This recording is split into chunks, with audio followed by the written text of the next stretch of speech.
Elle ne va pas faire long feu, l'avis très cash des proches de Johnny Hallyday au début de son idylle avec Laetitia.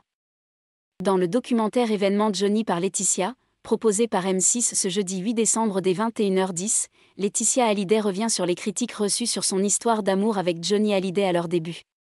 Et Jean-Claude Camus, ex-producteur du rocker et proche de la famille, confie ne pas y avoir cru du tout lui non plus.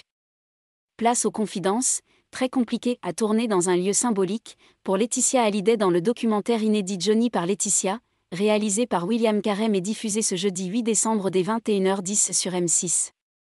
La veuve de Johnny Hallyday a en effet transmis 700 heures d'archives vidéo, qui pourraient aussi mener à la création d'un autre projet, qu'elle commente sans langue de bois et sans avoir demandé aucune modification.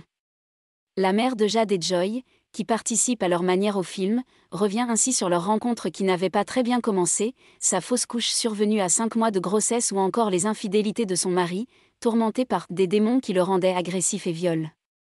Laetitia Hallyday sur son couple avec Johnny, je sentais le regard des gens, qui auraient voulu que cette histoire s'arrête.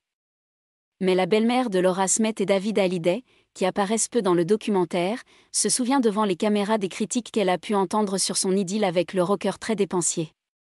Quand je suis arrivée, j'ai été un peu jugée. Notamment à cause de notre différence d'âge.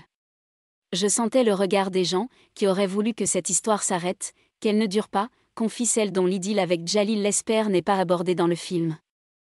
Jean-Claude Camus pas tendre avec la jeune Laetitia Hallyday, c'était une petite gamine, frisotante, connaissant à peine Johnny car elle vivait aux États-Unis. Et Jean-Claude Camus, ex-producteur de Johnny Hallyday, de confirmer, quand il nous a présenté Laetitia, sur le moment, on a dit, elle ne va pas faire long feu. C'est une petite gamine, frisotante, connaissant à peine Johnny car elle vivait aux États-Unis. Gentille, en soi, mais bon. Mais le futur lui donnera tort, on ne voyait pas les choses se passer aussi fort. Et d'un seul coup Johnny me dit, je vais me marier, point.